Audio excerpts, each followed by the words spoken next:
I went crazy after becoming the heroine in a tragic novel. The male lead wanted to take my kidney to save his white moonlight, so I turned around and stabbed him. Justifiable self-defense. No need to thank me. The villainous female lead tried to push me into the sea, but I grabbed her by the collar. Go on, dive in. Later, the male lead knelt on the ground begging me not to die, to which I replied, I don't believe you. Unless you drink this bottle of 1982 weed killer with me first.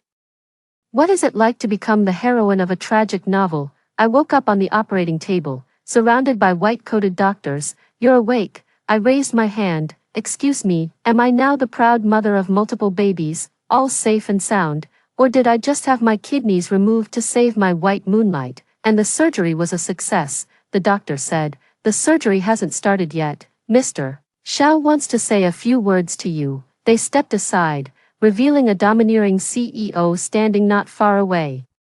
This was Xiao Yunzue, the male lead who treated him like his first love, despite tormenting him countless times. Seeing him in the operating room still impeccably dressed in a sharp suit, with shiny new black leather shoes and a faint scent of cologne, it was clear that the hospital's management standards were severely lacking. Having surgery in such a hospital, I probably wasn't far from death. Xiao Yun's eyes were dark and deep, his thin lips parting slightly as he spoke calmly. Gu Yu. You know how important EE is to me, this kidney. Consider it a debt I owe you. From now on, I will do as you wish and dissolve our engagement. Who cares? A kidney just for a promise to dissolve the engagement. Even the boss of Myanmar would have to tattoo your name on his back. I glanced around. A kidney, you say? Xiao Yun was taken aback, his expression turning wary. What, do you want to back out? I lunged forward and grabbed the scalpel, laughing. How could I still want to go home. With that, I raised the scalpel to my neck. What a hassle, I might as well just give you my life. Being mysteriously transported to this godforsaken place was more than I could bear. I wanted to commit suicide and see if I could return home, whether it would work or not. I had no idea. Blood splattered everywhere, and I felt a sharp pain in my neck. My heart hardened, and I pressed down even harder, determined to cut deeper. The surrounding doctors were horrified, frantically trying to stop me. Guyu, no. Xiao Yun's face turned pale, disbelief etched across his features as he charged forward to wrestle the knife away, roaring like a dying beast. But the knife in my hand didn't even pierce my dermis. Some unseen force seemed to block my actions, and no matter how hard I tried, I simply couldn't cut any deeper. Xiao Yunzue had already grabbed me to stop me from taking the knife. But I thought for a moment, and while he blocked the doctor's view, I plunged the knife into his throat. Didn't it just go in? Xiao Yunzue stared at me in shock, clutching his neck as blood splattered all over my face. I patted him on the shoulder. When the police arrive, remember to tell them it was self-defense. Fortunately, the incident occurred in a hospital. As soon as Xiao Yunzue collapsed, the doctors carried him onto the operating table next to me and immediately began emergency treatment. I sat cross-legged on the bed, watching the surgery with great interest. When Xiao Yunzue was successfully resuscitated, the doctor wiped the sweat from his brow and then looked up at me, stunned. How are you still alive? I touched the wound on my neck. My coagulation function was working well, and the wound had already scabbed over. As expected of me, I said with regret, I hope the surgery fails and he dies soon. The doctors exchanged glances, then called the police. When the police took me away for investigation, I spoke with righteous indignation. They were forcing me to donate my kidney to Miss Chen Yi, so I fought back with all my might, accidentally injuring Xiao Yunzue, and even got my own neck cut in the process. The police said, but the doctors say you volunteered to donate your kidney. I widened my eyes. How is that possible? Donating organs requires a written agreement. Did I write one? And this agreement must be reviewed by the hospital ethics committee. Did they review it? Without these legal procedures, how can you say I voluntarily donated? The police were convinced by my words, glanced at Xiao Yunzue's testimony, and asked in a puzzled tone, so Xiao Yunzue is suspected of organ trafficking? I nodded. He must have told you that I was willing to donate a kidney to Chen Yi, in exchange for him breaking off the engagement, right? Do you think a normal person would donate their kidney for something like that? The police remained silent for a long time, then suddenly stood up and shook my hand. Miss Gu Yu, thank you very much for the evidence you provided. You can leave now. after the suspect Xiao Yunzue wakes up, we will review him for the crime of organizing the sale of human organs. Wait for him to wake up. So how is he now? The police kindly informed me that Xiao Yun was still unconscious due to postoperative infection. I knew it. That hospital that doesn't follow regulations must be unreliable, as I picked up the scalpel to stab myself. A girl's voice suddenly appeared in my mind. The voice, identical to mine, told me that she was the original female protagonist, Guyu, and that she had summoned my soul to this world to help her escape her original tragic fate. As long as I can free her from the male lead, Xiao Yunzue, I can go home. During this time, I possess the identity of the female lead and am protected by the plot, ensuring I won't die. I believe that with my intelligence and wit, I can easily complete the task. Xiao Yunzue still has some of the male lead's aura. One morning while I was having breakfast, he returned to the villa, his face pale, supported by the servants, trembling all over. I sipped my porridge and waved at him, greeting, "Yo, not off to the sewing machine today," Xiao Yunzue disdainfully said. "Guyu, you have no idea about my strength." Seeing his legs, soft as noodles and trembling desperately, I gave him a sympathetic look, thinking that even if he went to the sewing machine, he wouldn't be able to do much. No sooner had Xiao Yunzue stepped inside than a well-made-up woman rushed in. Upon seeing me intact and lively, her eyes immediately reddened. Chen Yi stomped her foot and pointed at me, shouting at Xiao Yunzue, "Why hasn't her kidney been given to me? Are you still harboring feelings for her, to the point where you don't care about my death?" I slurped a mouthful of porridge and said, "Let me tell you, sister, look at you, full of energy.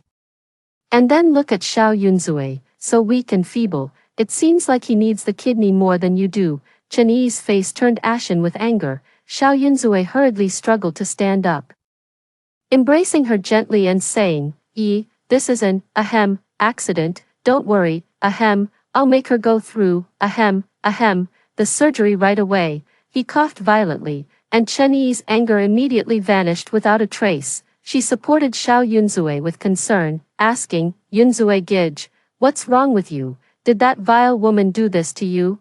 I said sarcastically, "Yes. It's the first time I've seen a criminal stop the victim from committing suicide. I was even ready to give my life to you, but Xiao Yunzue wouldn't let me, and he even rushed up to stop me." "Chen Yi, does he really love you?" Chen Yi's tears immediately streamed down her face as she looked at Xiao Yunzue in disbelief. "Yunzue Gij, is this true? Did you really get hurt for that woman?" Xiao Yunzue denied it outright. Don't listen to her nonsense. She's just jealous of you." Cough cough. I sighed deeply. "Beautiful lady, a man's words are the devil's lies.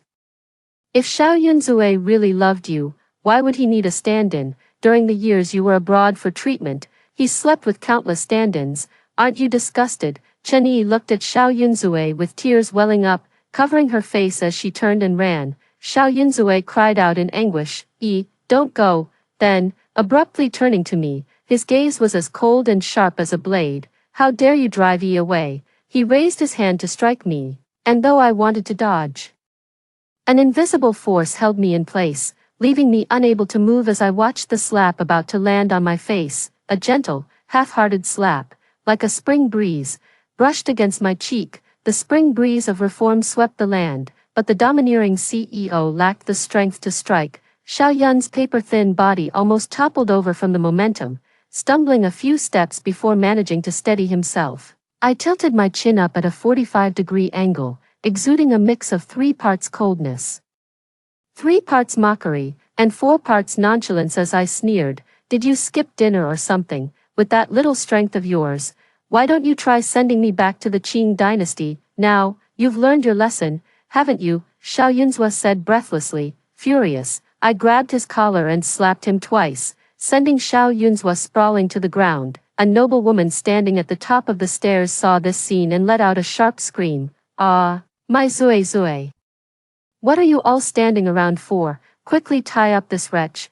My eyes lit up, and my fiery gaze locked onto Xiao Yunzue's mother. The servants, as if waking from a dream, one held down my legs while the other restrained my arms. I was like a Yangqing Lake hairy crab tied up in a bundle, glaring fiercely at Madame Xiao, my mouth emitting an eerie laughter. In the original story, This wicked mother-in-law forcibly took the child away after the female lead gave birth, even preventing them from meeting, and forced the grandson to call Chen-yi mom. After the female lead and the male lead got married, she made life difficult for the female lead in every possible way, but now, the moment she saw me, she shuddered with fear and hurried out as if fleeing. I just wanted to go home, so why are you treating me like this? A surge of strength suddenly burst forth within me, allowing me to break free from the grip of the servants, in my haste to reach Mrs.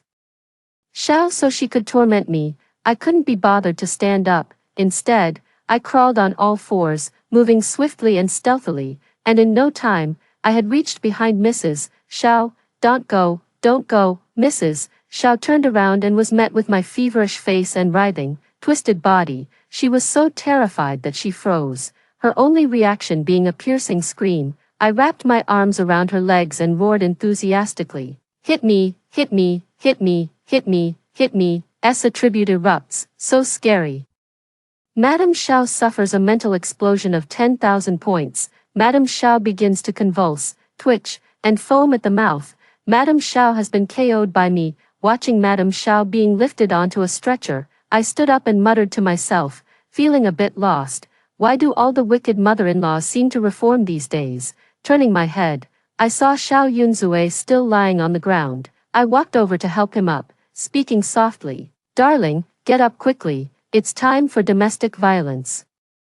Xiao Yunzue immediately closed his eyes. He fainted. Alas, the road home is long and arduous indeed. Xiao Yun and Madame Xiao were unwell. Chen Yi had been driven away by me, and I enjoyed several days of peace. It wasn't until this day that I received a call from the parents of this body. The female lead in the original story grew up as a young lady of a wealthy family, living a life of luxury until her family went bankrupt at the age of 18, in order to raise funds to rebuild their fortune.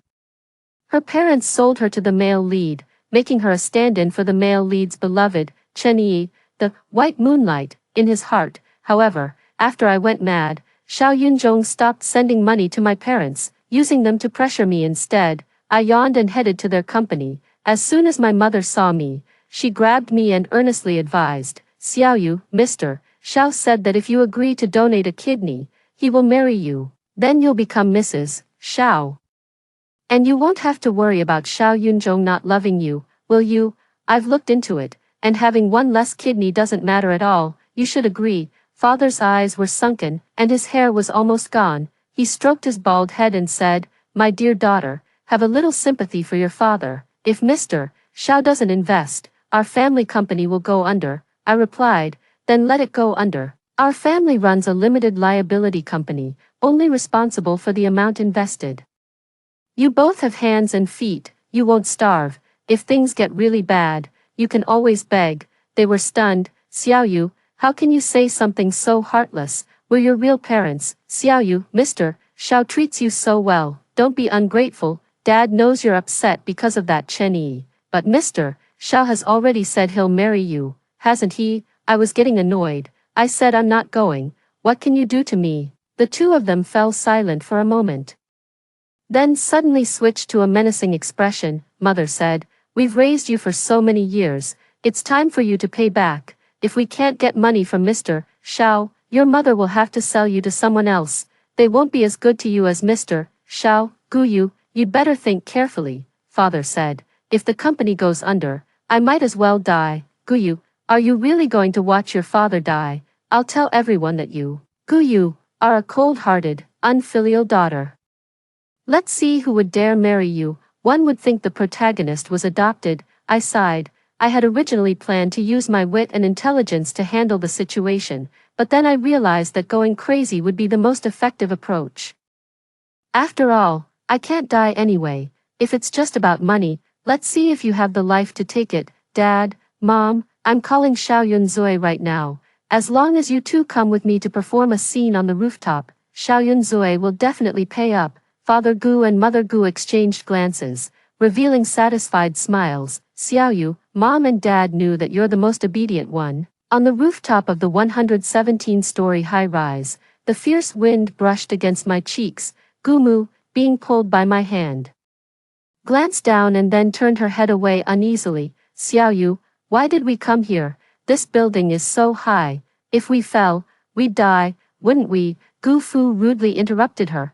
What a typical woman's sentimentality. Riches are sought in the midst of danger. By threatening Xiaoyu's life, Xiao Yun will definitely agree to lend us money. Gu Mu shrank back. But, isn't President Xiao not fond of Xiaoyu?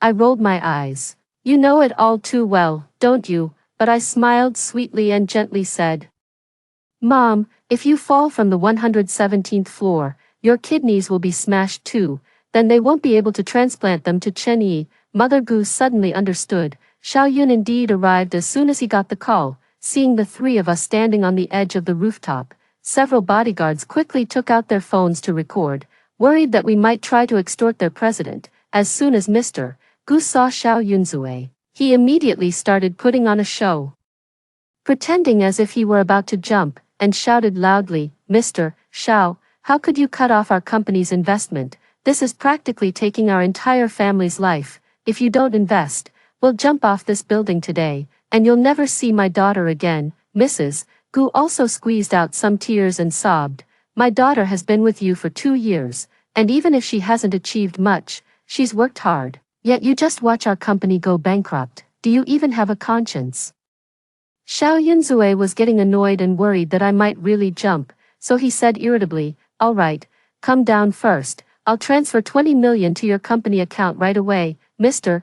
Gu's eyes lit up, and he was about to agree on the spot, but I quickly whispered in his ear, Dad, wait a little longer, we can get more money. Performing a simple act could earn so much money, and the greed in Father Gu's eyes intensified, under the stimulus of money. His movements became larger and more exaggerated, bringing him closer and closer to the edge. Xiao Yunzue, you think you can get rid of me with just 20 million? My daughter has been bullied by you for 2 years. Do you think I'm a pushover? Today I will. Before he could finish, taking advantage of his deliberate backward lean, I cried out, Mom and Dad, if we're going to die, let's die together, and pulled their hands, rushing toward the edge of the rooftop. Their eyes still filled with shock just before I pulled them over. I guess you're thinking, don't you fear death? Sorry, but I really can't die. Just as I was falling, that invisible force returned, and I hooked my left foot onto a steel bar, halting my descent mid-air. The bodyguards rushed up and pulled me back. Watching those two figures grow smaller and smaller, I remained silent for a moment, then suddenly slapped Xiao Yunzue. You owe me my parents. The next day's headline: Hot Search. CEO of the Xiao Corporation drives a family of 3 to their deaths. How can he sleep at night? No one cared whether the daughter in the family of 3 was actually dead or not. Just as Xiao Yun was recovering from a serious illness, he was thrust into the limelight again, causing the company's stock prices to plummet. Competing company Zhou Corp seized the opportunity, kicking them while they were down, and propelled themselves to become the industry leader. At this time, he had to lie low at home, but due to his depressed mood, he took me to a cruise ship restaurant for a meal. Chen Yi was naturally present, glaring at me with venomous eyes as I happily devoured my food. Following behind Xiao Yun, she walked over, putting on an act of being delicate and innocent, and softly asked me, Guyu, can I speak with you alone for a moment? This sentence, in my mind, was automatically translated to, Can I kill you alone? I gladly agreed. We moved away from the crowd and reached the deck of the cruise ship. What a great spot. Chen Yi probably hasn't been keeping up with the news, or she wouldn't know that the last time someone fell from a place like this, it was my parents. I bet she's going to push me overboard. Chen Yi took a deep breath and spoke first. What will it take for you to leave Xiao Yunzue? I thought about it, and if I couldn't complete the task, I might have to stay with Xiao Yunzue for the rest of my life. So I shook my head and said, I'm not leaving. Chen Yi was trembling with anger. You're just a stand-in. Yunzue Gij could never love you. Yes. She glared at me with a look of pure malice for a moment, then suddenly lunged forward, shoving me hard as she screeched, Then go die. In that instant, countless diving scenes I had watched on the sports channel flashed through my mind. With a smile on my face, I raised my hands tightly to the sides of my ears, preparing to plunge gracefully and powerfully into the sea, but I didn't make it in. This time, it was my body that moved on its own, my legs tightly hooked onto the railing, and my head hung down over it. swaying back and forth a couple of times. Could it really be like this? Looking up from below, I saw Chen-Yi covering her mouth, staring at me in shock. Since I can't go home, neither are you going to have it easy. I performed a pull-up, propping myself up abruptly and grabbing Chen-Yi by the collar, then letting gravity pull me down, dragging her straight into the sea. My upper body traced a smooth arc through the air. Chen-Yi let out a sharp scream, and I found myself hanging from the railing again, watching her figure thud into the sea, like a Filipino diver. Now that's better. I hung upside down from the railing, blood rushing downward, feeling an inexplicable clarity. I don't know how long Chen-Yi struggled in the sea before someone finally noticed us. I immediately perked up and shouted, "Forget about her, save the child." The man was taken aback. "Who's the child?" I said. "Me." He suddenly burst into laughter as if someone had pressed his laughter acupoint, pulling me up while laughing. In the moonlight, I finally got a clear look at his face. It was Zhou Yibai, the unlucky male second lead from the book, and Xiao Yun's arch-nemesis. He helped me walk inside, and I was stunned. "Aren't you going to save the one in the sea?" Zhou Yibai said. "The child is more important." We both burst into uncontrollable laughter, but Chen-Yi was still rescued, coughing up water as she lay on the deck, her face pale, struggling to catch her breath, yet still managing to insist that I had pushed her in. Xiao Yun was instantly enraged, charging over to hit me. "Gu you vicious woman, I'm going to kill you right now." "As if you could kill me," I gave a disdainful smile, completely abandoning the idea of trying anything, rolling up my sleeves. I was about to have a fight with Xiao Yunzue when the man lazily standing to the side suddenly reached out to block. "It's so degrading to hit a woman, don't you think, Mr. Xiao?" This guy had been standing by, smiling and watching the drama unfold as Chen-Yi accused me, but now he stepped forward. Xiao Yunzue's gaze flicked between me and Zhou Yibai, and suddenly his face darkened. "Guyu, so you've been hooking up with Zhou Yibai all along." "Who's hooking up?" "He's the one who hugged my leg and pulled me up in the first place." "Chen-Yi, is there anyone who will speak up for me?" She let out a scream. "Xiao Yunzue, at a time like this, are you still concerned about whether Guyu has cheated?"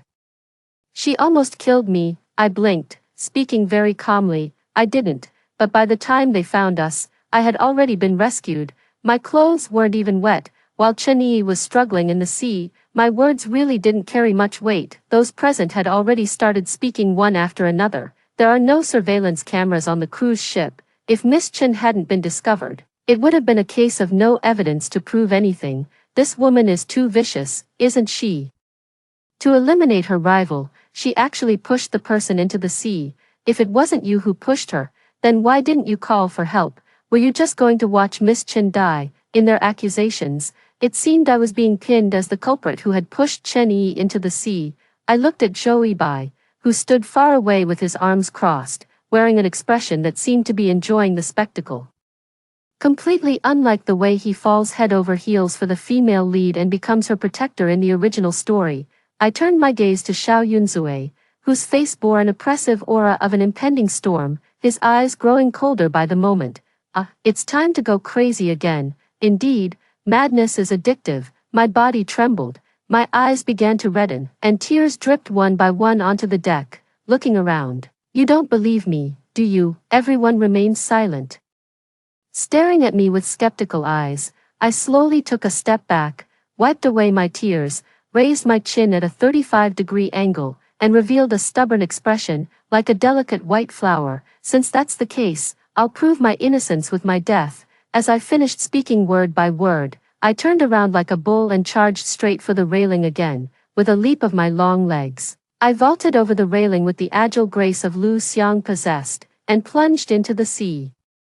Now let's see how the plot can stop me from this self-destructive act. In the midst of the crowd's exclamations, I successfully flew off the cruise ship, about to dive into the embrace of the sea. The sea breeze caressed my long hair, and the salty scent of the ocean filled my nostrils. It was the scent of freedom. Swoosh, I was caught around the waist by a thick hemp rope, suspended in midair. I slowly turned my head and saw Zhou Yibai had somehow thrown a lasso made of hemp rope, just like a cowboy roping a bull, and caught me in midair. Why is this guy completely different from the male lead in the original story? In the original story, the male lead was gentle and refined, elegant and graceful, a frail scholar who couldn't even lift a chicken, comparable to Xiao Yunzue's current physical condition, but there he stood on the deck, pulling on the rope with all his strength, his face not flushed, his breath steady, slowly pulling me up. Social death.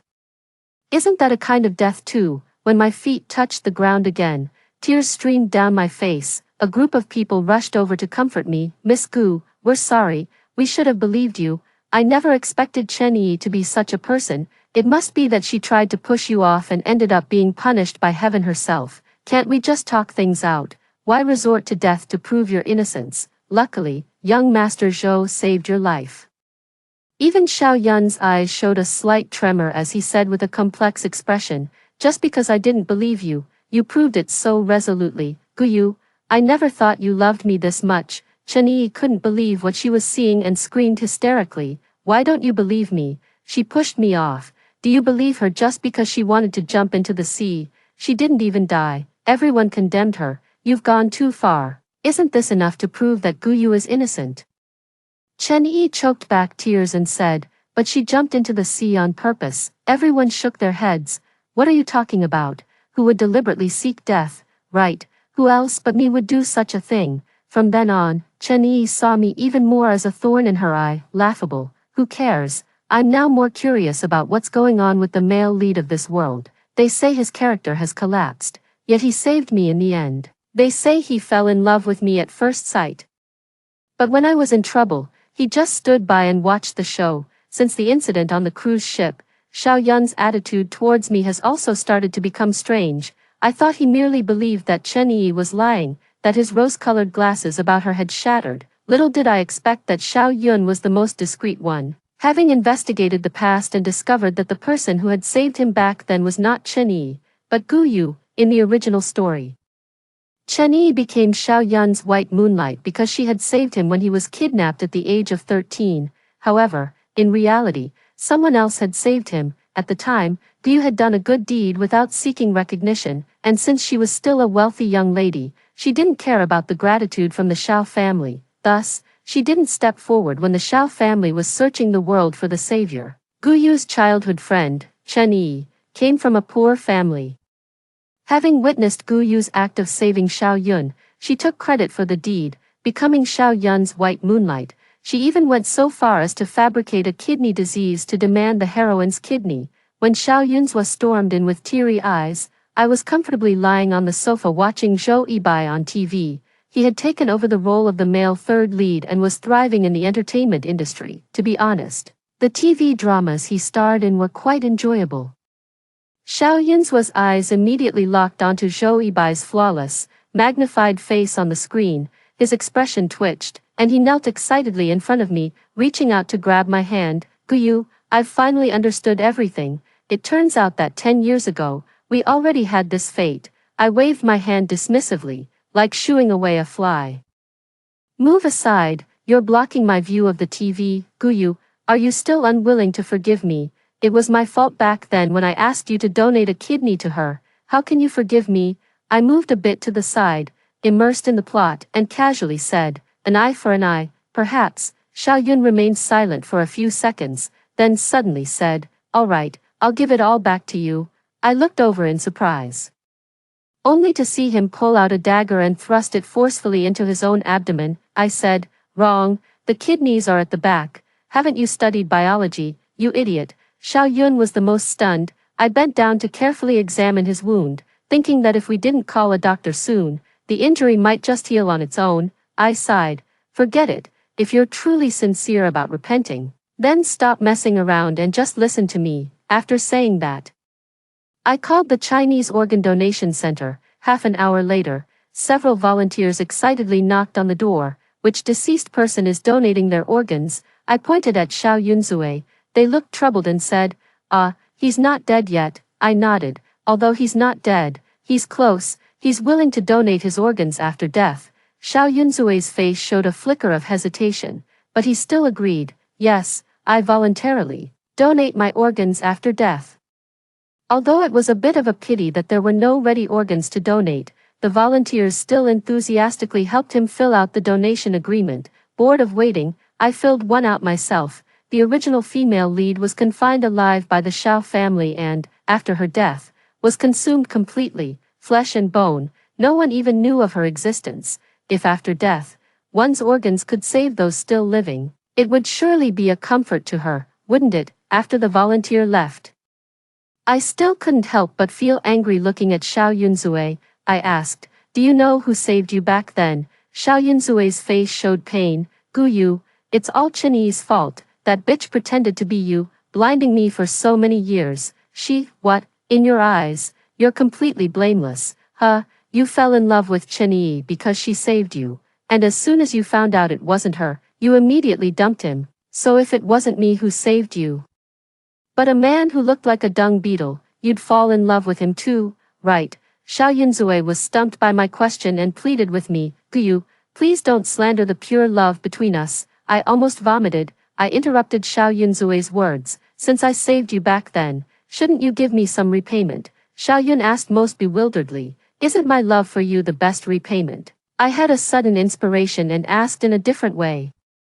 "Then shouldn't you prove your love for me to me?" "How to prove it?" "Marry me, make me the first beneficiary in your will, and then we'll be the closest people in the world." The last thing Xiao Yun expected was for something in this world to happen that would kill him, the male lead, so he agreed readily. But I knew that something was about to happen, giving me the perfect opportunity to get rid of him. On Xiao Yun's birthday, Chen Yi and I were kidnapped. The kidnappers demanded that Xiao Yun choose one woman for a ransom of $100 million. In his previous life, Xiao Yun was unaware of the truth, so he chose Chen Yi. Fortunately, the kidnapper was the male fourth character, a member of a gang, who had also been saved by the female lead before. Upon recognizing her identity, he let her go and helped her fake her death to escape abroad. But as soon as I opened my eyes, "Why is it you again?" Not only was the role of the top-tier actor male third character taken, but even the position of the gang leader male fourth character was replaced by Zhou Yibai. He rubbed his nose. "Sorry, I mainly wanted to change the tragic fate of the male lead. Making money was just a side effect." I couldn't help but feel inferior. As a fellow traveler, I've been too busy going crazy, and I haven't earned a single cent yet. Then go tie up Xiao Yunzue. He's the source of the male lead's tragic life. Why are you helping me? But I didn't expect that as a male lead traveler. His restrictions were greater than mine, forcing him to follow the plot. So when I jumped into the sea, he was controlled by an irresistible force and caught me. It was like reliving a social death scenario. And I told him to stop, to say no more. "Here's the deal," he said. "You switch places with Chen Yi, and let Xiao Yun choose. The one he doesn't choose will die. Xiao Yun will definitely choose me. But when he realizes he's made a mistake and I'm about to die, he'll be devastated. That's when you take the opportunity to drug him and sell him to northern Myanmar." In my previous life, the female lead was forced to flee abroad by him. Now it's his turn to go abroad. Zhou Yibai shuddered. "What a ruthless heart. I love it." With the plan set, Zhou Yibai stuffed me and Chen Yi into 2 large cloth-wrapped cages. He gave me one filled with cola and spicy strips, and woke Chen Yi up with her mouth gagged. Xiao Yun finally arrived alone, just as I had hoped. He said coldly, "If you have something to say it to me." Bullying a woman is not a man's way. Completely forgetting how he almost charged at me in front of everyone that time, Zhou Yibai, wearing a mask, sunglasses, and a baseball cap, pointed a dagger at my cage and said, "Chen Yi." Then he pointed to Chen Yi's cage. "Guyu, choose one between the two, for $100 million. I'll let you take her away." My eyes widened instantly. "What, $100 million? Why didn't you mention this when we were discussing it? After Xiao Yun's death, isn't all the money going to be mine? That $100 million will be mine too." "Zhou Yibai, how dare you take my money?" I saw the cage where Chen Yi was, making a muffled sound. Chen Yi rolled on the ground, desperately making noises for help. Then she heard Xiao Yunzue's voice, unhesitating, "I choose Guyu." Chen Yi froze, but the next second, Chen Yi realized that her own cage was slowly descending, and she revealed an expression of wild joy. Xiao Yunzue suddenly rushed forward to lift the cage, only to see Chen Yi's face, and immediately showed a look of pain. "You tricked me." My cage began to descend as well, and I quickly stuffed the cola and spicy strips into my mouth, spritzed some toothpaste foam around my lips, and pretended to collapse weakly inside the cage. Zhou Yibai said regretfully, "What a pity, the poison has already taken effect." Xiaoyun held me in his arms, the most desperate, kneeling on the ground and begging me not to die. He choked out, "Guyu, if you die, I won't live either. Come on, you, when the female lead of your past life died, you only shed a few tears, and you still lived just fine, didn't you?" But I weakly collapsed into his arms, gently stroking his face. "Really? Don't you believe me?" I said. "I don't believe you, unless you drink this bottle of 1982 paraquat with me."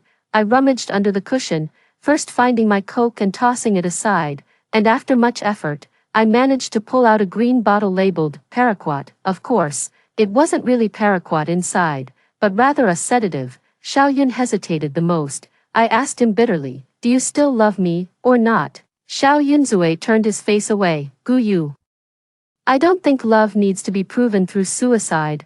Just as I was about to leap up and say, "It's not up to you," a scream rang out. "Xiao Yunzue, you bastard." Somehow, Chen Yi had been released, and she rushed over, forcing a sedative down Xiao Yunzue's throat. "Since you betrayed my love, just go die." Then Chen Yi looked at me, who was stunned, and frowned.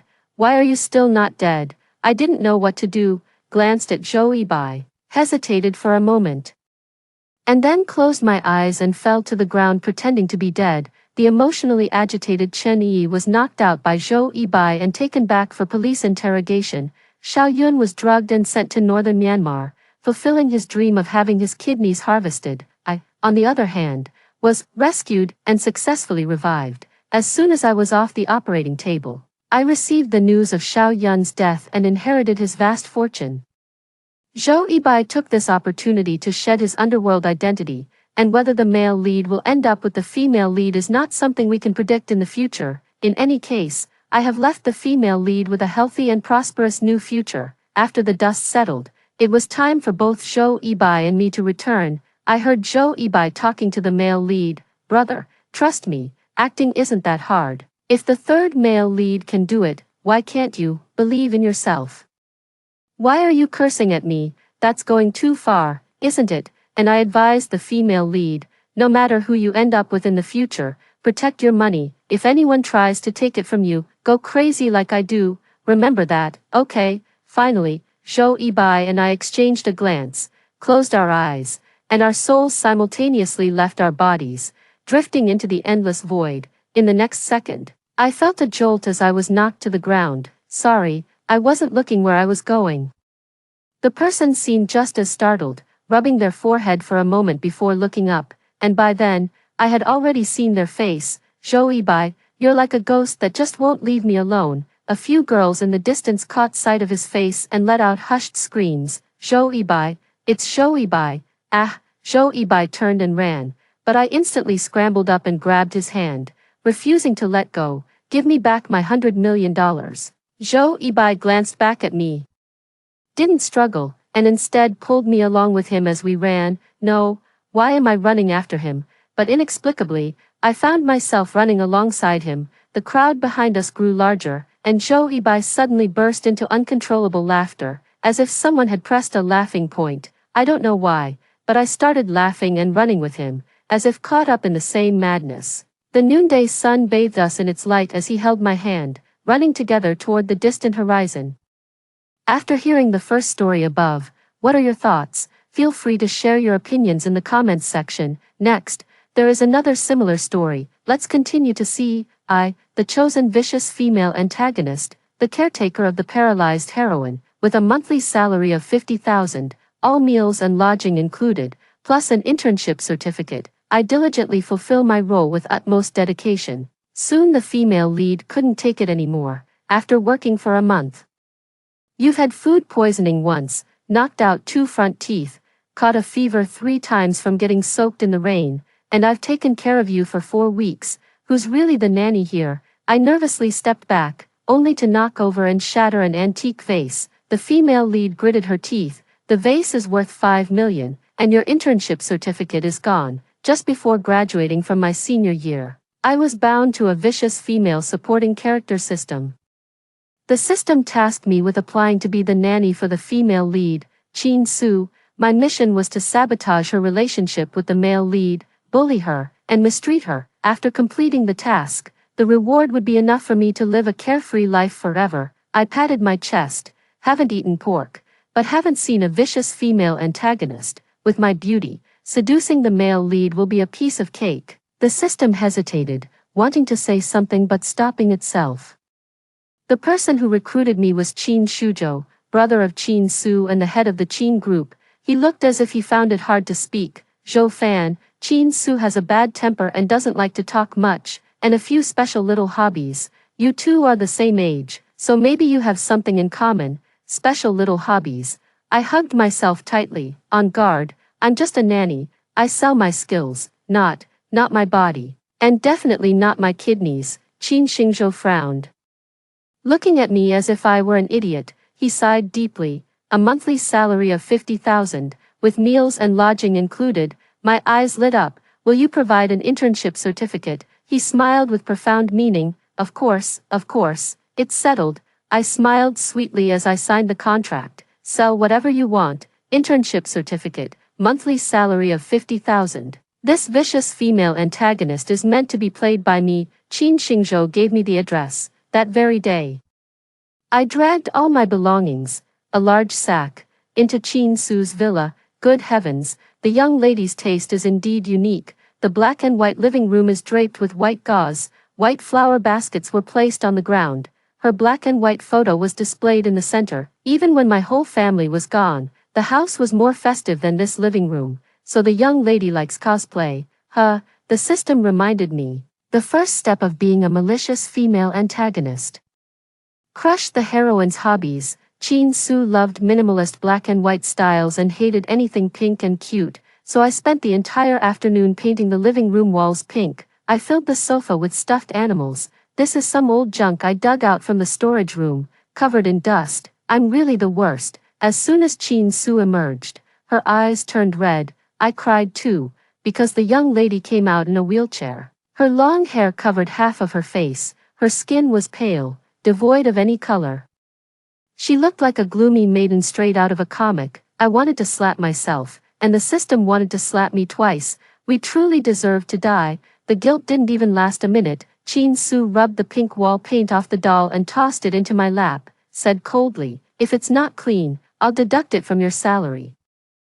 Deduct it then. I earn 50,000 a month, confidently flipping over the price tag. It nearly scared me to death. Heavens, 4 zeros, a month's salary gone. As the famous celebrity Van Zijshuo Zhou once said, money only flows from the left pocket to the right pocket of the wealthy. I furiously scrubbed at the stain on the doll. Damn the rich. What a move.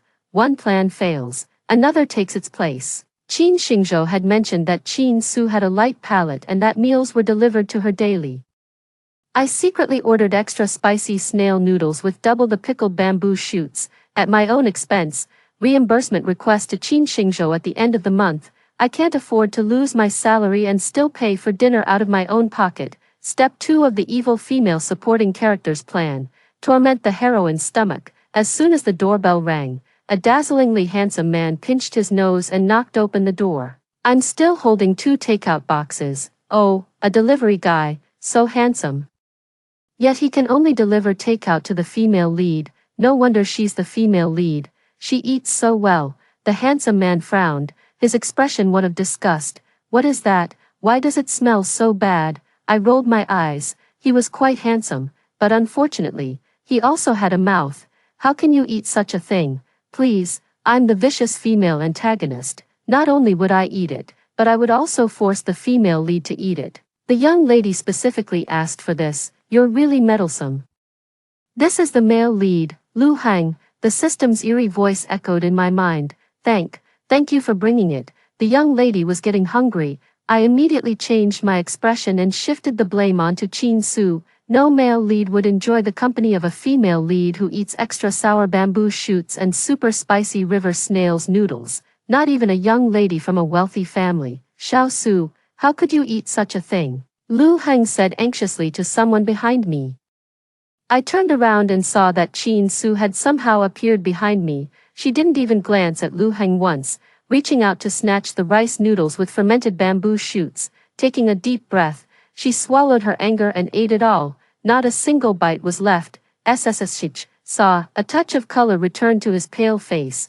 My tongue was burning. Lu Heng tried to dissuade her several times, but Qin Su ignored him each time. I watched with bated breath. Miss, with such dedication, you'll succeed in anything you do. To complete the task more quickly, I stayed up all night reviewing the story of the male and female leads in the book. Lu Heng was an orphan adopted by the Qin family and grew up with Qin Su. He and Qin Su were childhood sweethearts. Compliantly obedient to Qin Su, would fetch the stars rather than the moon.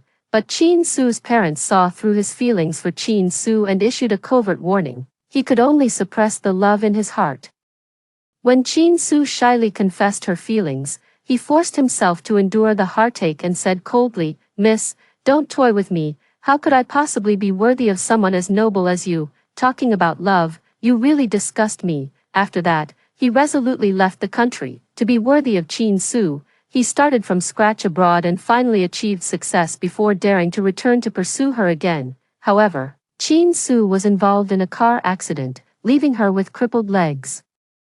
And her parents also tragically died in the crash. Overwhelmed with guilt towards her parents, she had no will to live. She was no longer the young lady whose world once revolved solely around Lu Heng. I, the vicious female antagonist, bullied her, mistreated her, made her angry, and inadvertently sparked her will to survive. In the end, she and Lu Heng overcame countless hardships and finally came together. After listening to the system's explanation, I patted my chest and assured them.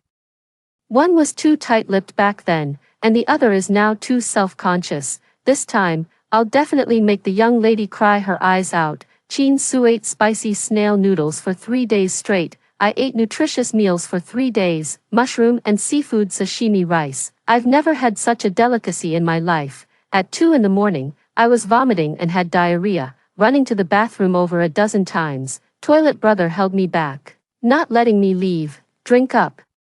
We're not going home until we're drunk. I waved my hand. I can't drink anymore. I really can't. The toilets of the wealthy are indeed different. They can even talk. I started chatting with the toilet. With a click, the door suddenly opened, and a beautiful face appeared in the glow. So white. I think I saw my great-grandmother. Great-grandma, would you like some too? Great-grandma's face was grim as she prepared to take me home. I'm not going back. All my family is gone. And I'm the only one left. Toilet brother said there are handsome guys here, just as handsome as him. Great-grandma, do you like fair-skinned ones, or those with abs? Great-grandma gently coaxed me. I'll take you to a good place, where everyone wears uniforms. My eyes lit up. Uniforms, hee. I climbed onto the wheelchair and clung to my great-grandmother's leg. Great-grandma's embrace was so warm, so fragrant. When I woke up, everything was a blur of white. There were also doctors and nurses in white coats, so it was this uniform. The sound of medical equipment ticking could be heard, mixed with a familiar voice. Xiaoxiu, you've gone too far. Do you think money can buy anything you want? The speaker was Qin Xingzhou, his voice suppressed with anger. However, Qin Su turned sideways to him, remaining silent. Seeing me awake, Qin Xingzhou suddenly changed his expression, greeting me warmly. How are you feeling, Zhou Fan? It's all Xiao Su's fault. I'll definitely teach her a lesson. Just as I was about to speak, my throat felt as if it had been glued shut with super glue, and I could only manage to make sounds. So, I made an effort to raise my hand, pointed to my cracked lips, and looked at Qin Xingzhou expectantly. Qin Xingzhou gave me a knowing look and skillfully pulled out a card from his pocket. Hush money. Oh no, nutrition fee. He didn't give me a chance to refuse, sobbing and wiping his nose as he complained. Qin Su had been like a completely different person since the car accident. She was irritable, staying cooped up at home all day without stepping outside, and unwilling to speak. Please don't call the police. I hope I can forgive Qin Su this one time. I helplessly stared at the ceiling. Alas, he's so noisy. I want some water. Heaven didn't hear my voice. Qin Su heard it. She wants water. Qin Su looked exasperated and interrupted Qin Xingzhou's lament. I looked at her gratefully. A timely savior, I declare. The vicious female antagonist plan is suspended. Qin Xingzhou arranged for Qin Su to also stay in the hospital, VIP family ward. He said warmly, let Xiao Su take care of you. As soon as he left, Chin Su and I stared at each other. Her in her wheelchair, wait, with her like that, who's taking care of whom? Chin Su sat by the window. Time stood still in tranquility. I followed her gaze. Oh, Lu Heng is here. This is my chance to make a move. Using my leg speed, I got to the hospital room door first, greeted with a radiant smile. Lu Heng, holding a bouquet of flowers, hurried past me. All eyes were on Chin Su. Today, I'll stay with you, and I won't go anywhere else. I barged into Lu Heng. Squeezing myself forcefully between the two of them, Chin Su has me to accompany her. That's enough. Chin Su ignored him. He ignored me even more. Being ignored by the protagonist is the fate of the vicious female supporting character. The system spoke sarcastically, its tone dripping with mockery. With your beauty, seducing the male lead should be a breeze. I viciously abused that bouquet of flowers, but the seduction failed. I came up with a new idea: destroy the images each has of the other.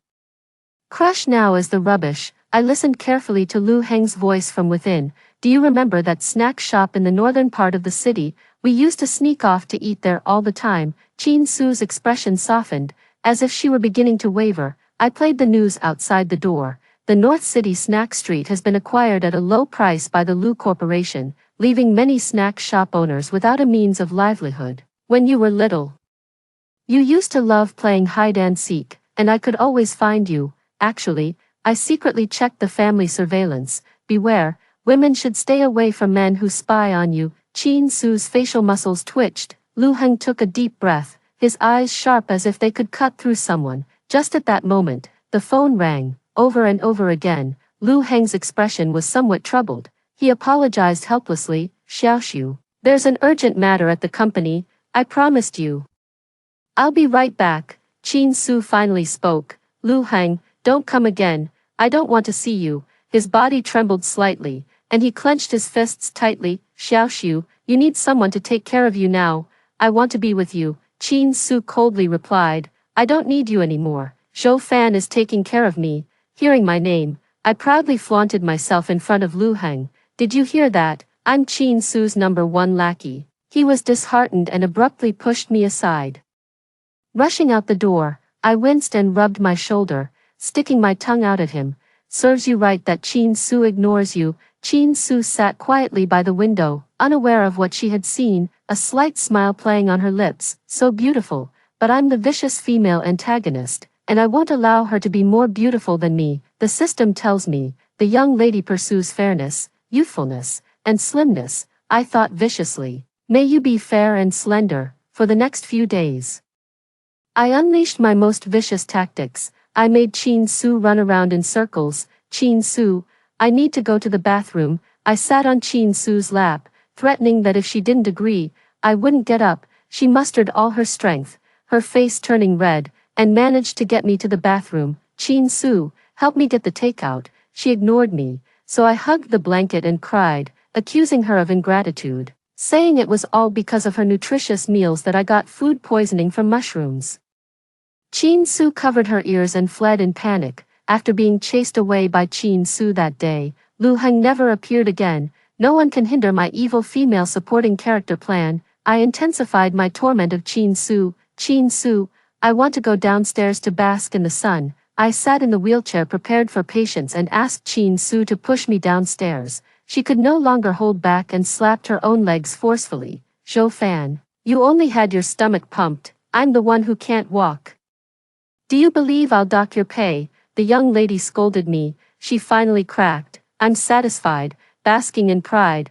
Ignoring Chin Su's objections, I pushed her downstairs to bask in the sun. She visibly darkened after spending 2 hours in the sun each day. The system kept praising me. To come up with such a devious scheme, you truly live up to being the wicked female antagonist I chose. I chuckled awkwardly, complimenting me. Not sure, let's see, after a week of my torment. Chin Su's frequency of scolding me skyrocketed. Zhou Fan, are you sick or something? I'm telling you one last time, I don't play shuttlecock. I'm not participating in the wheelchair marathon either. Although the event didn't happen, Chin Su spoke more in one day than she had in the past month combined. I felt quite accomplished. Qin Xingzhou was also very pleased. He was overwhelmed with gratitude. It's still you of the same age who have common ground. A bank card was suddenly thrust into my hand. Qin Hongzhou's hush money. Oh no, his nutritional fee for me has doubled again. This is work-related injury compensation. You deserve it. He winked at me, thanking me. I wheeled myself to the bathroom door. A cleaner had just helped push Qin Su's high-end wheelchair. I rubbed my hands together, ready to go. The system and I were indeed in sync. Evil supporting female role plan. Activate. I smirked maliciously. Shifting my weight to sit on Qin Su's wheelchair. When Qin Su was helped out, I was comfortably seated in her wheelchair, not moving an inch. She pouted at me. You sit there. She looked at me with confusion and obediently sat in the other wheelchair. I felt at ease. The young lady's wheelchair was an expensive model. Indeed, it was different, faster than the electric bikes beside me, with the downhill slope. I zoomed down on my wheelchair in a flash. Awesome, just as I was done feeling awesome. A sharp horn blared in my ears, and ahead, a large truck was speeding straight towards me. The driver seemed to be coming straight at me. I frantically pressed the brake, but the wheelchair was completely out of control, picking up speed. I desperately turned to the right, and another family sedan appeared in the right front of my vision. I could even see the anxious face of the driver in the car to my side. The pregnant woman in the passenger seat looked in agony, in the nick of time. I lunged sharply to the right ditch. The wheelchair made a turn and crashed into a tree, spewing a puff of black smoke. The car passed by with a narrow escape. The large truck also roared past the road behind me. When Qin Su arrived, the wheelchair was already sparking. Zhou Fan, are you okay? I just grinned and let it go. But then I started spitting out a lot of bloody bubbles. I clung to Qin Su without letting go. Wah, so much blood. I'm going to die. Less than 10 minutes after being discharged, Qin Su dragged me up another hill, huffing and puffing, and then sent me back to the hospital. After the full body checkup, there were a few minor scrapes. The most serious injury was a chipped half of a front tooth. You mean she only has gum bleeding, not any internal injuries? After receiving the doctor's affirmative response, Qin Su relaxed. I silently lowered my head, trying to minimize my presence. The wheelchair's wheels were bent out of shape, and I almost met my end here. Qin Xingzhou strode over with long, confident steps. Xiaoxiu, just as you said, I checked the surveillance footage. Someone tampered with your wheelchair. I suspect it's a competitor of the Qin Corporation. Luckily, Zhou Fan was vigilant. Qin Xingzhou's words left me stunned. Who, me? I seem to be the evil female antagonist. Qin Su solemnly held both my hands and awkwardly began to speak. Have you discovered something? You don't need to risk yourself. I believe you. Something's off. There's something way off here. She shouldn't be harboring such deep hatred for me, grinding her teeth, wanting to skin me alive. Should she? But the system praised me for doing well. Zhou Fan, you're truly a genius. First gain her trust, and then betray her ruthlessly. You truly are the chosen vicious female supporting character. You're going to turn me into an embryo.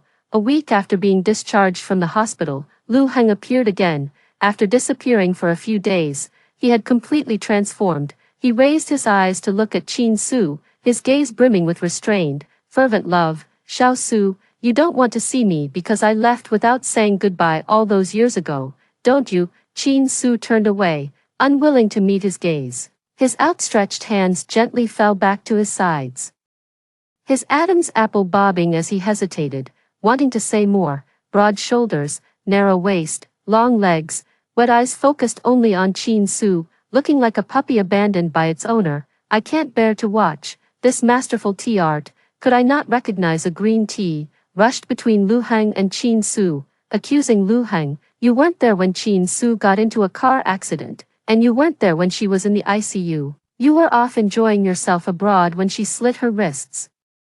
And now you're putting on this fake act. Even a trash bag can't hold as much as you. I tugged at Qin Su's sleeve, revealing several light and dark white marks on her wrist. Those were from when she thought she had caused her parents' death and secretly tried to take her own life. She was saved from the brink of death by Qin Xingzhou. Lu Heng hurriedly explained. It's not like that. I went abroad because uncle and aunt said that I was just a dog you raised in the Qin family, unworthy to be by your side, so Qin Su's expression suddenly changed, and she abruptly turned to look at Lu Heng. what my parents said. Lu Heng knelt on one knee before Qin Su, his hands gently caressing her head. The intense pain and regret in his eyes lingered, refusing to dissipate. I shouldn't have left in a fit of anger. If I had known this would happen, I wouldn't have left you, no matter what your parents said. I'd rather be the one in the wheelchair today. Let me take care of you forever. Oh no, he's not following the script. In just a few days, he's evolved. He's grown a mouth. Qin Su's shoulders trembled slightly, as if moved to emotion, but the system said it wasn't time yet. I still needed to complete the tasks of the villainous female supporting character. I immediately turned to Qin Su and said, Miss, you said last night that you can't do without me. How about he takes Monday, Wednesday, and Friday, and I take Tuesday, Thursday, and Saturday? I haven't even gotten my internship certificate and bonus yet. Lu Heng's face looked as if he had eaten something disgusting, and his gaze flickered uncertainly between the two of us. You too. He stormed out again, leaving the doorway empty. I chased to the door and shouted at his retreating back. Then how about you take weekends and I take Monday to Friday? Lu Heng ran even faster upon hearing the news. He hadn't agreed, but at least the job was secured.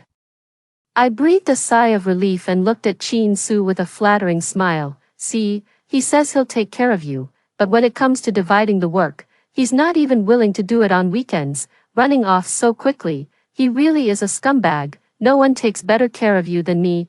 I tried a different approach to ruin their relationship, bad-mouthing Lu Heng in front of Qin Su. Qin Su gritted her teeth in anger. Is that so? That's very bad. I nodded smugly, however. After working for 3 days, you got food poisoning and ended up in the hospital. I took care of you for a whole week, fetching tea and water for you. After you were discharged, you fell into a ditch and I took you to the hospital to get your teeth fixed. You even signed me up for a shuttlecock kicking competition and a wheelchair marathon. Who's really the nanny here? I gave an awkward smile and quietly stepped back. With a loud bang, I knocked over the vase in the corner. It was the adult gift Lu Heng had given Qin Su. Qin Su's eyes widened, and she took a deep breath. This vase is worth 5 million, you tell me, pay up or go to jail. With a wailing face, I clung to her leg and cried out, Sis, can you give me an internship certificate before I go to jail? Qin Su has awakened. She's going to fix me, this evil supporting character, a full half-year in advance. She threatened that she wouldn't give me my internship certificate unless I paid up. She's so mean. The system happily informed me that my task was progressing very smoothly. If I keep up the good work, the 10 million reward will be within my grasp. I can't bring myself to be happy. The reward is 10 million, but my debt is 50 million. In the end, it's still making me lose 40 million. Trusting the system means bad luck for a lifetime. There's no way I'm paying up. If not, just send me in, room and board included. I'd say I'm making a profit. Qin Su seems to have seen through my thoughts. Your monthly salary is 50,000 yuan. To earn 50 million, you'd need to work for 1,000 months, which is 83 years and 4 months. Rounding up to 84 years, you'll be 105 years old by the time you finish paying it off, if you even live that long. She went upstairs in a rather good mood. I cried tears of joy. No need to pay anything back. She said I could live and eat worry-free by her side until I'm 105 years old, a lifelong secure job. In other words, she's going to support me for life. The young lady is truly a kind person. I will never interfere with her relationship with the male lead again. As I cleaned up the shards of the vase, I noticed a small black box. The system excitedly exclaimed, This is a listening device the male lead secretly left here, worried about the female lead's safety. How thoughtful, although it had already been damaged. This would make Qin Su know that she couldn't be more moved to the point of near death. I was just about to tell Qin Su this good news. Lu Heng returned, carrying the door on his back. He came back, panting heavily, not even glancing at me, and rushed straight to the trash can, rummaging through it with his bare hands, muttering to himself, How did it disappear? I patted his shoulder mysteriously and pulled out a black listening device from my pocket. Are you looking for this? Did you put it there? A flicker of surprise crossed Lu Heng's eyes. Yes, that's it, Qin Su. I nodded solemnly. Don't worry, she doesn't know yet. I leaned in closer and whispered softly in his ear, I'm on your side. I know what to do. Lu Heng's eyes were filled with gratitude as he handed me a check for 1 million yuan. Please, I'm counting on you." As Lu Heng left, he kept looking back at me, and I nodded so vigorously it was like a chick pecking at rice. With that, the weight on his heart seemed to lift. Once he was gone, I carefully tucked away the check and promptly went to find Chin Su, bringing along the recording and the bug as proof of my accomplishment. "Miss, look at this great thing." After listening to the recording, Chin Su's expression darkened. "From now on, no one is allowed to let Lu Heng into the house." She tightly gripped the surveillance monitor in her hand and placed it into the safe. "TSK, I asked the system what this was." The system remained silent for a moment, then replied, "In your human language, this is called saying one thing while meaning another, so that's what it is." Lu Heng somehow got hold of my phone number and asked me how the matter was progressing. I played dumb. I know exactly what to say and what not to say. Lu Heng completely treated me as one of his own, subtly asking me to convey some information about Chin Su. I can still tell the difference between 1 million in liquid funds and 5 million in debt. I racked my brains, wondering what message to pass on to Lu Heng. He loved Chin Su so much that he must be most concerned about her daily needs, so I held my phone and sent a message to Lu Heng. That evening, Chin Su once again snatched half a box of fried chicken from me. I secretly sent a message to Lu Heng with the remaining half box of fried chicken in my hand. She even wanted to snatch the freshly bought river snail noodles from me. That won't do. As a result, Chin Su saw the bright screen displaying the large words, "Lu Heng." Chin Su's face instantly turned cold. "Why are you in contact with him?" Oh no, she was jealous. I quickly opened the message and begged Chin Su to look at it. "Just take a look. There's really nothing between me and him." She pursed her lips tightly. "I'm not looking. She's angry." I forcefully placed my phone in front of her. The messages at the top were the ones I sent at mealtimes: small pot rice noodles, spicy mala tang, a box of fried chicken, 1.5 boxes of fried chicken. At the bottom was Lu Heng's latest reply: "Are you reciting a list of dishes? If you want to eat, buy it yourself," followed by a string of question marks. Chin Su finished reading, still with a stern face, not speaking. Oh no, she's really mad. I reluctantly handed over the extra spicy snail noodles I had just gotten. And in front of her, I blocked Lu Heng. Between a secure job until retirement and 1 million yuan, I know which one is more important. Later, Lu Heng came to visit Chin Su several times. Each time, I sent him away without mercy. Yes, I was taking personal revenge. All the gifts he sent were returned untouched. Chin Su doesn't know. I did it. Hee. Just a small favor. The relationship between the two reached a freezing point. Even Qin Xingzhou dared not mention him in front of Chin Su. Half a year had passed in the blink of an eye. I graduated smoothly. When my classmates learned that I was working as a nanny, they all scorned me, saying that my 4 years of schooling had been wasted. If they knew I was earning a monthly salary of 50,000 yuan, with 5 insurances and 1 fund, and that my meals and lodging were provided, they would probably envy my good fortune. Moreover, my major is rehabilitation. How is this not a match for my profession? The system informed me that it's a crucial plot point for the development of the main character's relationship. Recently, Lu Heng has been spending a lot of time with the female secondary character, Zhao Qingyue, and they are even getting engaged. The Zhao family is the biggest rival of the Qin group. The Zhao group was once firmly overshadowed by the Qin group. It wasn't until a few years ago when Qin's parents died in a car accident and Chin Su became paralyzed. Qin Xingzhou single-handedly supported the Qin group, allowing the Zhao group to exploit the situation. In the book, Lu Heng feigned allegiance to uncover the truth behind the car accident involving Chin Su and her parents. Working in concert with Qin Xingzhou, he spent years undercover and finally obtained evidence of the crimes committed by the Zhao group. After this engagement banquet, the male and female leads confronted their feelings for each other. Lu Heng avenged the Qin family. While Chin Su went abroad for treatment, after Chin Su returned to the country, Lu Heng had already avenged her, and the two of them finally came together, and I was about to exit the scene just before the engagement banquet. The engagement banquet was set for a week later, and that day happened to be Chin Su's birthday. When Chin Su heard the news of Lu Heng's engagement, she just, then continued to snatch the fried chicken I had just bought. Is she too calm? I asked the system. You don't understand, the education of a young lady is to remain unshaken like a mountain, even as the storm approaches. The system guarantees it. I looked at Chin Su with admiration. She stuffed the fried chicken into her mouth in one go. Her cheeks puffed out, and she looked at me triumphantly. I withdrew my admiring gaze and asked the system, "Are you sure?" The system fell silent. But given the relationship between the Qin family and Lu Heng, the wedding invitation still found its way to Chin Su's hands. She glanced at it indifferently and then tossed it aside, ignoring it.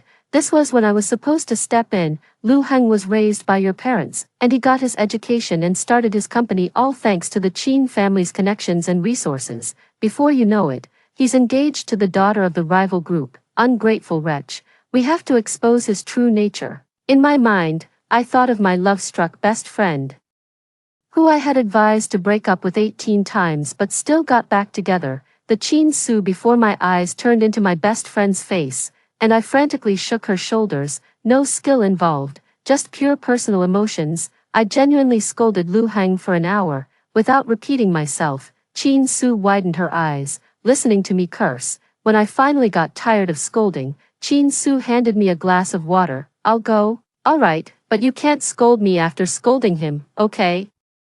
On the day of the engagement banquet, Chin Su dressed up in her finest attire. She didn't look like she was going to confront someone. She looked like she was going to steal the groom. Qin Hongzhou also looked very serious, his suit impeccably pressed. The nannies and butlers at the Qin family's ancestral home were all on high alert, a group of muscular men towering at 6'3", each holding a staff as thick as an arm. Such a grand display, the entire family mobilized for a wedding snatch. I never expected the young lady to enjoy coercive love. Now that things have come to this, it's time for me, the wicked supporting character, to exit the stage. Taking advantage of their rush to the engagement banquet, I quickly packed my bags and fled. The check Lu Heng gave me had already been cashed long ago. To get me to deliver messages and gifts, he didn't skimp on the money. I booked the earliest flight out of the country. The country was small, but the expert who could cure Chin Su was teaching at a university here. After landing, I quickly opened my phone to search for news about the Qin group. The trending topic had been at the top for a full day. Hashtag adopted son of the Qin family accused of hiring a hitman. Hashtag Xiao group and Qin group's historic reconciliation. Hashtag who? The adopted son of the Qin family. It's only Lu Heng, isn't it? Oh no. A romance story turned into a legal news report. I trembled as I clicked open the file. On the day of the engagement banquet, someone among the guests live-streamed the entire event. When Lu Heng and Zhao Qingyue went on stage to receive everyone's blessings, Zhao Qingyue's eyes were filled with tenderness. "I've prepared a generous gift for you." Lu Heng's excitement was palpable. Zhao Qingyue's father promised to invest in Lu Heng's company after their engagement. Waiting for the public announcement, Zhao Qingyue clapped her hands, and the banquet hall doors opened, revealing Qin Xingzhou pushing Chin Su inside. A large group of bodyguards followed behind. The Zhao family showed no intention of stopping them. Zhao Qingyue pushed Chin Su onto the stage. Lu Heng stood to the side, forcing a smile. "I grew up in the Qin family, and they are like my real siblings. Qingyue, you've put in a lot of effort." But Chin Su wasn't planning to give him any face. "Didn't you message me the day before yesterday, saying you'd love only me for the rest of your life?" Lu Heng hurriedly explained to Zhao Qingyue. "Qingyue, it's not like that. She's liked me for so many years, and now that she's paralyzed, if I don't go along with her, she'll kill herself." Chin Su let out a cold laugh. "I don't have time today to discuss matters of love and affection. I'm here to settle the score for my parents." A video appeared on the large screen. It was 4 years ago. A conversation between Chin Su's parents and Lu Heng. "Xiao Su is only 18, just a young girl, not yet mature. Work hard, and we've already paved the way for you. If after a few years you still have this intention, we will support it." Lu Heng outwardly complied, but after the Qin family parents left, he viciously cursed, "Old bastards, don't you just look down on me for being an orphan, all these years? You've treated me like a dog." The scene shifted to the garage. Lu Heng's large face suddenly appeared in front of the camera. He emerged from a car. "Let's see how many lives you have." Next came footage from a road intersection surveillance camera. The time was a month later. Chin Su's parents brought her along and got into the car. The brakes failed, the vehicle flipped over, and only Chin Su survived the accident. Lu Heng's face turned pale. He had no idea why this footage had ended up in Chin Su's hands. Lu Heng. Ever since you told me that my parents treated you like a dog in our family, I've been suspicious of you. Later, I found the bug you placed in the vase. 4 years ago, you had already started monitoring me. My brother and I found countless hidden cameras in the old mansion. Lucky for us, all the data from these years can be recovered. You've long forgotten about the things you once set up, haven't you? I watched the video over and over again. I watched Chin Su's lonely back. Watched Lu Heng being arrested by the police. I anxiously conversed with the system. I suspect you're lying to me. What kind of male lead is this? But the system's voice had vanished forever. All that remained was the extra 10 million in the bank account. Transfer details. Save the female lead system. I kept an eye on the developments, and it was announced that the Chin and Zhao corporations had formed a partnership. Lu Heng was convicted of intentional homicide and confessed without reservation. He is likely to be executed within the next 2 years. As for Chin Su, only occasional photos of her coming and going from the hospital surfaced. It was clear to see that the muscles in her legs were gradually recovering. It seems the professor has successfully reached Chin Su's side. And I applied for graduate school in this small country to continue my studies. 2 years have passed. The system has long since left my body. I gradually forgot many things from the past. Vaguely, I remember having a love-struck best friend and a boyfriend with dyed yellow hair.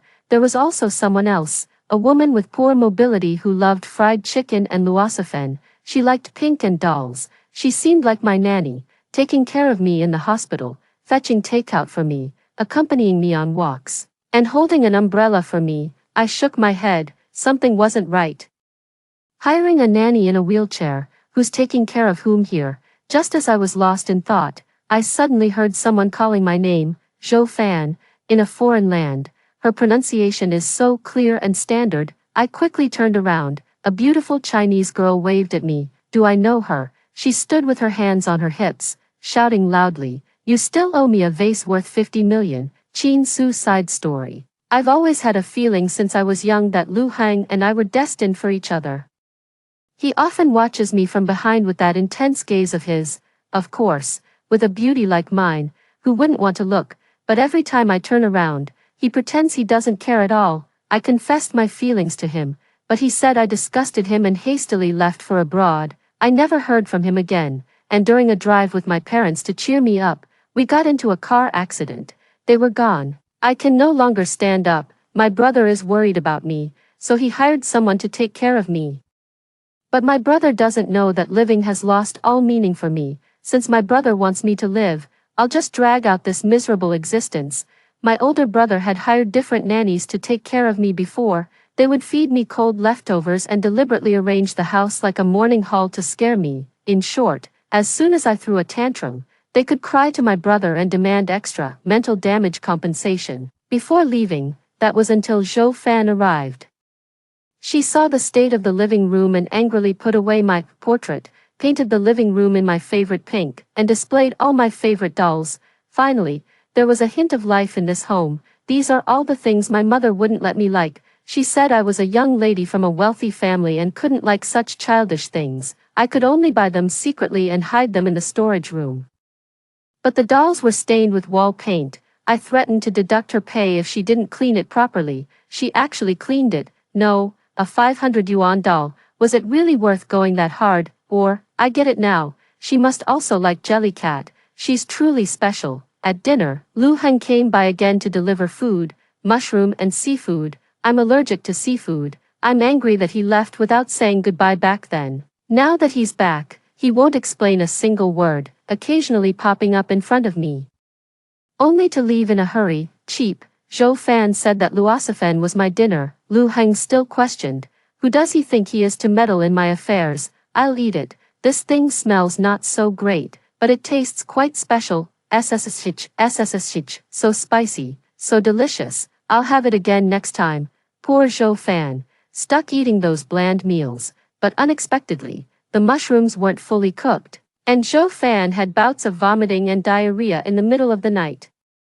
I was a bit worried and paced back and forth outside her door several times. Finally, When I heard the sounds inside getting closer, I opened the door. Zhou Fan lay across my lap, saying she didn't want to die. She was really noisy. She said she hasn't traveled abroad yet, hasn't earned a lot of money. What about me? What is the meaning of my life?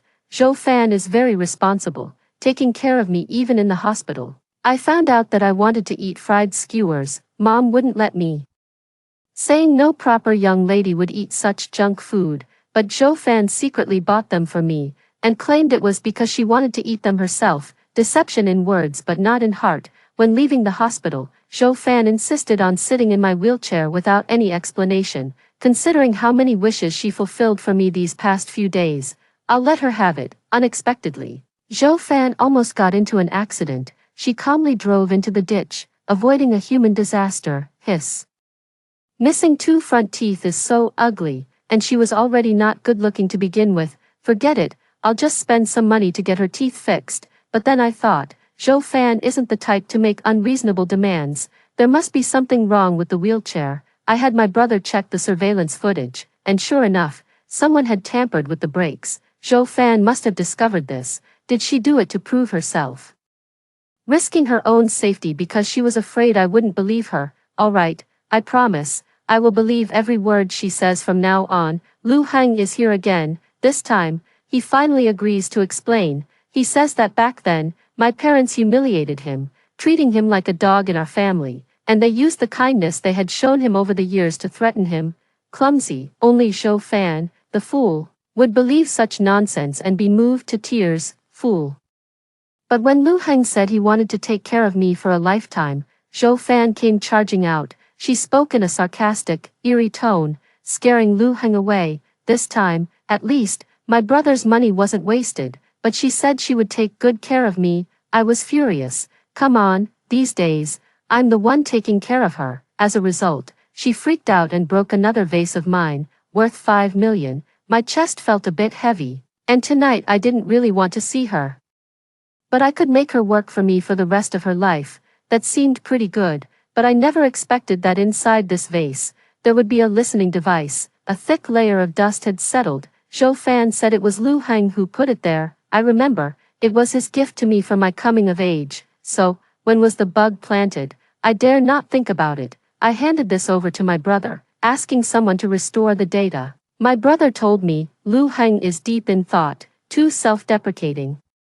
Mom and Dad didn't originally think highly of you too, but Lu Heng was raised under their eyes since childhood, so they still wanted to give him a chance. And the wheelchair, someone tampered with it. That person was Lu Heng's assistant's cousin-in-law. On the day of discharge, Lu Heng came by, but he didn't show himself, probably hoping for a heroic rescue to make me fall even more for him. The passionate love of youth, it turns out, is also a sharp blade. It knows where it hurts the most. It stabs in the same place, until blood and flesh are indistinguishable. Zhou Fan told me about her love-struck best friend, warning me not to be blinded by love. She deflected the gifts Lu Heng sent back. What if they've hidden some cameras or listening devices? I recalled what Lu Heng had said, how he found me as a child through surveillance. Suddenly, an idea struck me. Perhaps there were some clues left behind in the old mansion. The older generation of the Qin family has already passed away, and those who remain are indebted to my parents, refusing to leave the Qin family no matter what. They found countless cameras. The truth pieced together plunged me into an abyss. I had considered kidnapping Lu Heng and torturing him, but Zhou Fan told me to expose this scumbag on the spot, to let him receive the punishment he deserves. Yes, let the law punish him. I approached Xiao Qingyue, my former arch-nemesis. I didn't tell her the whole truth. I only said that Lu Heng had deceived my feelings. Coincidentally, she didn't want to marry Lu Heng either, so she helped me out. I watched that video countless times. When Lu Heng was finally taken away, I couldn't hold back my tears. I was the one who killed my parents. I really didn't want to live anymore, but my brother said that a medical professor had come all the way to the country specifically to treat me. He cried. He said that our parents were gone, and we had already made our enemies pay. If there must be a reason to go on living, would he be enough? He is the only family I have left in this world. Likewise, I am too. He was only 30, yet his hair was already turning white. I agreed. The surgery wasn't entirely smooth, but it wasn't too bad either. after some repairs. In the end, I stood up. During the year of rehabilitation, I felt as if I had forgotten someone. I asked my brother why no one was taking care of me. He scratched his head. The previous nannies didn't take good care of you. I fired them and hired a college student. That college student, she quit after graduating. College student, fragments of memories occasionally surface in my mind. She sat on my lap as I wheeled her to the hospital, being ordered around by her. Later, she tried to take my wheelchair, only to fall into a ditch of foul water herself, knocking out 2 of her front teeth. She signed me up for a shuttlecock kicking competition. While she herself had a great time playing with a group of grandpas and grandmas, then there was the wheelchair marathon, where she insisted on pushing me to run. Eventually, she was chased away by the staff nanny, who's taking care of whom. I smiled helplessly. What was her name again? I can't seem to remember. On the last day of my rehabilitation training, I met a family of 3. My wife, holding our daughter in her arms, spoke to me. "Miss, you're really amazing. In just 1 year, you've recovered to this extent." I also know a girl in a wheelchair, and that girl, she's so clumsy, with legs perfectly fine. She insisted on sitting in a wheelchair, only to fall into a ditch of stinking water. Isn't that hilarious? I laughed heartily, but suddenly the image flashed back in my mind. "Sister, what's the name of that girl in the wheelchair you mentioned?"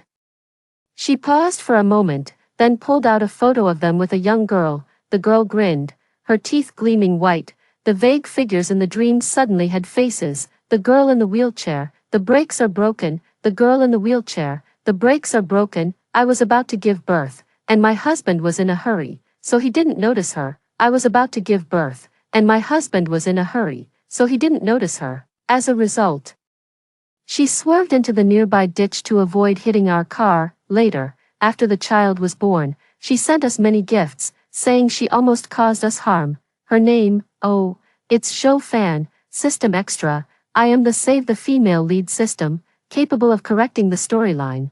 In this book, the female lead is injured and becomes paralyzed. The male lead is the enemy who killed her parents and caused her paralysis. Yet, in the end, the 2 of them end up together happily ever after. I can't accept this. I found a college student who seemed a bit slow and had her correct the storyline for me, the vicious female antagonist. This role suits me well. As long as I can ruin the romance between the male and female leads, that's all that matters. College students are still too naive, clinging to the persona of the vicious female antagonist. The heroine's fondness for her kept growing, and she panicked. What's there to panic about? But she's quite sharp, having discovered the bug, I said sarcastically. The male lead is so thoughtful towards the female lead. She believed it. She even took the recording with the male lead to the female lead to take credit. This confirmed that the male lead was indeed the one responsible. The clever female lead immediately thought of her family. Goodness, a whole floor of 300 square meters, and the male lead secretly installed 30 cameras. There's also the surveillance camera in the garage. Such foresight. Indeed worthy of being the protagonist, thoughtful. This system is going to give her a little reward. Let's reward these data that were originally thought to be irrecoverable. The male lead was sent in, satisfying. The plot had completely changed. What followed was Chin Su's strong female lead storyline. This system is off to the next world. After hearing the 2 stories above, what are your thoughts? Feel free to share your opinions in the comments section. Looking forward to hearing from you. If you liked this story, don't forget to like it, share it, and subscribe to my channel. See you next time.